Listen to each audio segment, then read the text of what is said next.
ಭದ್ರಾ ಮೇಲ್ದಂಡೆ ಯೋಜನೆಯ trial ರನ್ಗೆ 3 TMC ನೀರು ಹರಿಸುವ ಸರ್ಕಾರದ ಆದೇಶದ ಹಿನ್ನೆಲೆಯಲ್ಲಿ ಭದ್ರಾ ಅಚ್ಚುಕಟ್ಟು ಪ್ರದೇಶದ ರೈತರು ಬೃಹತ್ ಪ್ರತಿಭಟನೆ ನಡೆಸುವ ಕುರಿತು ದಾವಣಗೆರೆಯ ಸರ್ಕ್ಯೂಟ್ ಹೌಸ್ನಲ್ಲಿ ಭಾರತೀಯ ರೈತ ಒಕ್ಕೂಟದ ಸಭೆ ನಡೆಸಿದರು.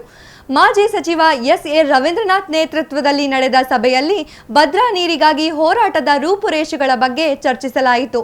ಸೋಮವಾರದಿಂದ ಭದ್ರಾ ನೀರಿಗಾಗಿ ಉಗ್ರ ಹೋರಾಟ ನಡೆಸಲು ರೈತರು ನಿರ್ಧರಿಸಿದ್ದಾರೆ.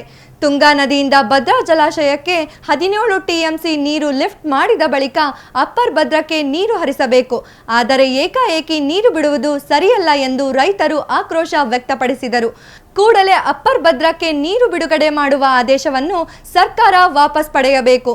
ಇಲ್ಲವಾದರೆ ಮುಂದಿನ ಹೋರಾಟದ ಆಗುಹೋಗುಗಳಿಗೆ ಸರ್ಕಾರವೇ ಹೊಣೆ ಎಂದು ಎಚ್ಚರಿಸಿದ ರೈತರು ಜಿಲ್ಲಾಧಿಕಾರಿಗಳ ಮೂಲಕ ಸರ್ಕಾರಕ್ಕೆ ಮನವಿ ಸಲ್ಲಿಸಲು ನಿರ್ಧರಿಸಿದ್ದಾರೆ. ಭದ್ರಾ ಅಚ್ಚುಕಟ್ಟಿನಲ್ಲಿ ಮೊದಲಿಂದನೂ 66ನೇ ಇಸ್ವಿ ನೀರಾವರಿ ಬಂದಾಗಿಂದನೂ ಜೂನ್ ತಿಂಗಳು ಅಥವಾ ಜುಲೈ ತಿಂಗಳಿಗೆ ನೀರು ಕೊಡ್ತಿದ್ರು.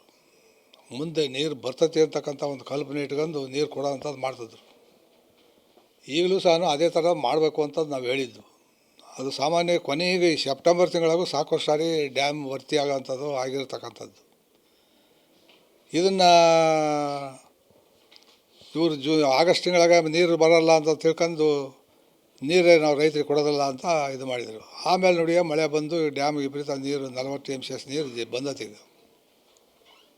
ಇದನ್ನು ಸರಿಯಾದ ರೀತಿಯಾಗಿ ಉಪಯೋಗ ಮಾಡಬೇಕು ಅಂತಂದರೆ ರೈತರಿಗೆ ಕೊಟ್ಟರೆ, ಇವರು ಇಲ್ಲಿ ಕೊಡೋ ಜನಕ್ಕೆ ಬಿಟ್ಟು ಅಪ್ಪರ್ ಭದ್ರಕ್ಕೆ 5.5 TMCS ನೀರು ಕೊಡ್ತಾನೆ ಅಂತಕ್ಕಂಥದ್ದು ಹೇಳೋವಂಥದ್ದು ಇದು ನಾಚಿಕೆಗೇಡಿನ ಸಂಗತಿ. ಇಲ್ಲಿರೋ ಜನಗಳಿಗೆ ಕೊಡೋದಂಗಿದ್ದು ಅಲ್ಲಿ ಕೊಡ್ತವೆ ಅಂತಂದರೆ ಮೊದಲು ಇಲ್ಲಿಯರಿಗೆ ಕೊಡಲಿ, ಆಮೇಲೆ ಉಳಿದು ಅಲ್ಲಿ ಅವ್ರಿಗೇನು ಸ್ಟೋರೇಜ್ ಮಾಡ್ಕೊಳಕ್ಕೆ ಕೆರೆ ಡ್ಯಾಮು ವಾಣಿ ವಿಲಾಸದ್ದು ಅದು ಮಾಡೋಕ್ಕನಕ್ಕೆ ಅದು ಬೇಕು ಅವರಿಗೆ. ಆದರೆ ನಮಗೆ ಮುಂಚೆ ನಾಟಿ ಮಾಡೋಕ್ಕೆ ಬೆಳೆಯಲಿಕ್ಕೆ ಬಿತ್ತಲಿಕ್ಕೆ ಅವಕಾಶ ಇರ್ತಕ್ಕಂಥದ್ದನ್ನ ಬಿಟ್ಟು ಅದನ್ನ ಮಾಡ್ತಕ್ಕಂಥದ್ದು ತಪ್ಪಿದು, ಮಾಡ್ತಕ್ಕಂಥದ್ದು ಅಲ್ಲ ಇದು. ಮೊದಲು ನಮ್ಮ ರೈತರಿಗೆ ಅಚ್ಚುಕಟ್ಟು ವ್ಯಾಪ್ತಿಯಾಗಿರ್ತಕ್ಕಂಥವ್ರಿಗೆ ನೀರು ಕೊಟ್ಟು ಆಮೇಲೆ ಅವ್ರಿಗೆ ನೀರು ಕೊಡೋವಂಥದ್ದು, ಉಳಿದ್ರೆ ನೀರು ಕೊಡಲಿ. ಆದರೆ ಅಪ್ಪರ್ ಭದ್ರದ ನೀರನ್ನು ತುಂಗಾದಿಂದ ತಗೋಬೇಕು ಅಂತಕ್ಕಂಥದ್ದು ಐತಿ. 17.5 TMCS ನೀರು ಮೊದಲನೇ ಹಂತದ ಯೋಜನೆ ಮುಗ್ದೈತಿ. 2ನೇ ಹಂತ 3ನೇ ಹಂತದ ಯೋಜನೆಗಳಿಗೆ ಇನ್ನೂ ಕೈ ಹಾಕೋಕ್ಕಾಗಿಲ್ಲ ಇವ್ರ ಕೈಲಿ. ಯಾವುದ್ಯಾವುದು ಹೇಳ್ಕೊಂತ ಅಲ್ಲಿ ಅದು ಬಂತಂದ್ರೆ 17.5 TMCS ನಮಗೇನು ಬೇಕಾಗಿಲ್ಲ. ನಮಗೆ 186 ಅಡಿ ಮೇಲೆ ಬಂದದ್ದು ಎಷ್ಟು ನೀರು ಬಂದ್ರೂ ಅವರೇ ತಗೊಂಡು ಹೋಗಲಿ. ಅದ್ರ ಒಳಗಿರ್ತಕ್ಕಂಥ ನೀರು ನಮಗೆ ಉಪಯೋಗ ಆಗಲೇಬೇಕು. ನಮಗೂ ಅವಶ್ಯಕತೆ ಐತಿ. ನಾವು ಸಹ ಅದು ನಂಬಿಕೆಂದೇ ತೋಟ ಬೇರೆ ಬೇರೆ ಎಲ್ಲ ಬೆಳೆಗಳು ಎಲ್ಲ ಮಾಡ್ಕೊಂಡಿರೋದ್ರಿಂದ ಅನಿವಾರ್ಯ ಇದು ನಮ್ಮ ಹೋರಾಟ. ಅದರಿಂದ ನಾವು ಬಿಗಿಯಾದ ರೀತಿಯ ಹೋರಾಟ ಮಾಡ್ತಕ್ಕಂಥದ್ದನ್ನ ಮಾಡ್ತಾ ಇದ್ದೀವಿ. ಇದಕ್ಕೆ ಸರ್ಕಾರ ಸರಿಯಾದ ಗಮನ ಹರಿಸ್ತಾ ಇದ್ದರೆ ಮುಂದಿನ ಸೋಮವಾರದಿಂದ ಉಗ್ರ ಹೋರಾಟವನ್ನು ಮಾಡ್ತಕ್ಕಂಥದ್ದಕ್ಕೆ ನಾವು ಪ್ರಯತ್ನ ಮಾಡ್ತೇವೆ. ಮಾನ್ಯ ಮುಖ್ಯಮಂತ್ರಿಗಳು ಜುಲೈ ತಿಂಗಳಲ್ಲಿ 135-136 ಅಡಿ ಇದ್ದಂಥ ಸಂದರ್ಭದಲ್ಲಿ ಯಾವುದೇ ಅಣೆಕಟ್ಟಿನಿಂದ ನೀರನ್ನು ಬಿಡಬಾರ್ದು, ಕುಡಿಯೋ ನೀರಿಗೋಸ್ಕರ ಇರಬೇಕು ಅಂತ ಹೇಳಿದರು. ಆದರೆ ಈಗ ಅಣೆಕಟ್ಟು ಭರ್ತಿ ಹಂತಕ್ಕೆ ಬಂದರೂ ಸಹಿತ ಮಾನ್ಯ ಮುಖ್ಯಮಂತ್ರಿಗಳು ಇದ್ರ ಬಗ್ಗೆ ಉಸಿರನ್ನೇ ಬಿಡ್ತಾಯಿಲ್ಲ. ಇದನ್ನು ನೋಡಿದರೆ ಏನಾಗೈತಿ ಅಂದರೆ ಬೇರೆ ಬೇರೆ ರಾಜ್ಯಗಳಿಗೆ ನಮ್ದು ತುಂಗಭದ್ರಕ್ಕೆ ಬಿಡೋದು, ಅಪ್ಪರ್ ಭದ್ರಕ್ಕೆ ಬಿಡೋದು, ಈ ಚಿಂತನೆಗೋಸ್ಕರ ಅದನ್ನ ಇಟ್ಕೊಂಡಂಗೆ ಕಾಣ್ತಾರೆ. ನೀರಾವರಿ ಮಂತ್ರಿಗಳು ಮೊನ್ನೆ ಒಂದು ಹೇಳಿಕೆ ಕೊಟ್ಟಿದ್ದಾರೆ. ಈಗೇನು ನಮ್ಮ ರಾಜ್ಯದ ಎಲ್ಲ ಅಣೆಕಟ್ಟಿನಿಂದಲೂ ನೀರು ಬಿಡ್ತಕ್ಕಂಥ ವ್ಯವಸ್ಥೆನ ಈಗಾಗಲೇ ಮಾಡಿದ್ದೇವೆ, ಆದರೆ ಭದ್ರದ್ದೊಂದು ಪೆಂಡಿಂಗ್ ಇದೆ ಅಂತ ಹೇಳಿದರು. ಅದನ್ನು ಉದ್ದೇಶ ಏನು ಹೇಳಿದರು ಅಂದರೆ, ಏನು ಮಧು ಬಂಗಾರಪ್ಪನವರು ಶಿವಮೊಗ್ಗ ಜಿಲ್ಲಾ ಮಂತ್ರಿಗಳು, ದಾವಣಗೆರೆ ಜಿಲ್ಲಾ ಮಂತ್ರಿಗಳಾಗಿರ್ತಕ್ಕಂಥ ಎಸ್ ಮಲ್ಲಿಕಾರ್ಜುನರವರು ಅದನ್ನು ಪೆಂಡಿಂಗ್ ಇಡಿಸಿದ್ದಾರೆ.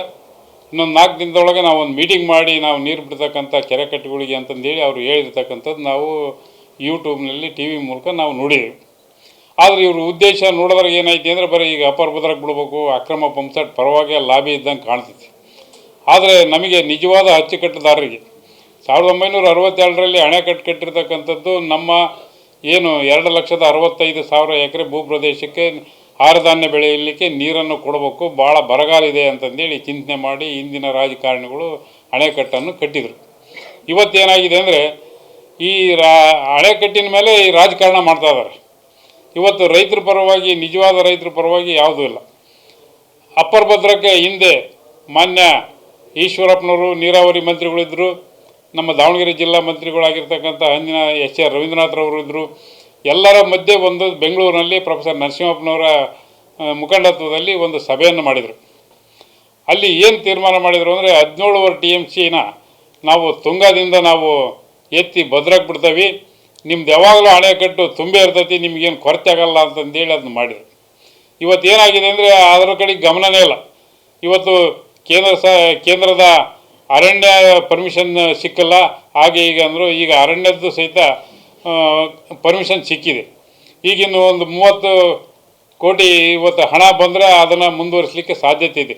ಇವತ್ತು ಏನಾಗಿದೆ ಅಂದರೆ ಬರೀ ಕೇಂದ್ರ ತೋರಿಸ್ಕೊಂತ ರಾಜ್ಯ ತೋರಿಸ್ಕೊಂತ ಇದು ಆಗಬಾರ್ದು. ರೈತರಿಗೆ ಮೊದಲೇ ಕೆಲಸ ಆಗಬೇಕು ಅಂದರೆ ಈ ಯೋಜನೆಯನ್ನು ಏನು ಅವರು 220 ಕಿಲೋವ್ಯಾಟ್ದ ಏನು ಪವರ್ ಲೈನ್ದು ಏನು ಪಿಲ್ಲರ್ಗಳು ಹಾಕ್ಬೇಕಾಗಿದೆ, 2 ಹಾಕ್ಬೇಕಾಗಿದೆ ಅಂತೆ, ಅವನ್ನ ಪೂರ್ಣಗೊಳಿಸಿ ನೀರನ್ನ ಕೊಡ್ತಕ್ಕಂಥ ವ್ಯವಸ್ಥೆನ ICC ಸಭೆಯಲ್ಲಿ ಇನ್ನೊಂದು 6 ತಿಂಗಳೊಳಗೆ ನಾವು ಕೊಡ್ತೇವೆ ಅಂತ ಹೇಳಿದ್ದಾರೆ.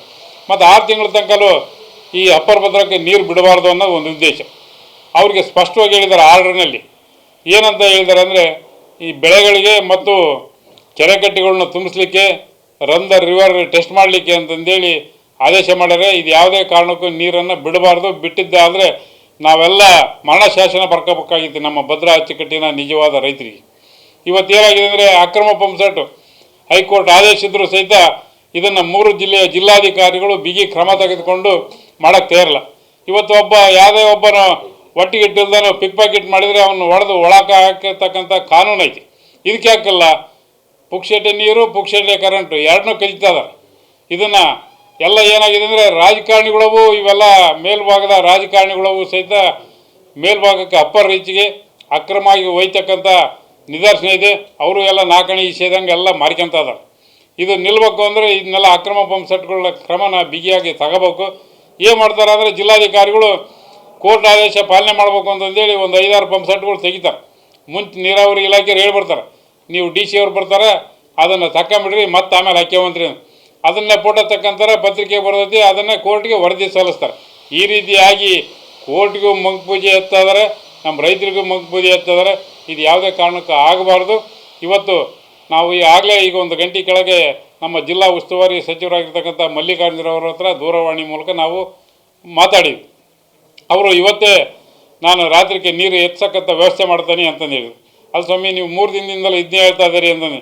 ಇಲ್ಲ, ನಿನ್ನೆ ಏನು ನಿಮ್ಮ HR ಬಸವರಾಜಪ್ಪನವರು RT ನಗರದಲ್ಲಿ ಗುರುಗಳ ಹತ್ರ ಬಂದಂಥ ಸಂದರ್ಭದಲ್ಲಿ ಅವರೇ ಬಿಡಬೇಡ್ರಿ ಮಾಡಬೇಡ್ರಿ ಅಂತಂದೇಳಿ MD ಅವರಿಗೆ ಮತ್ತು ನೀರಾವರಿ ಮಂತ್ರಿಗಳಿಗೆ ಮಾತಾಡಿದ್ದಾರೆ ಅಂದರು.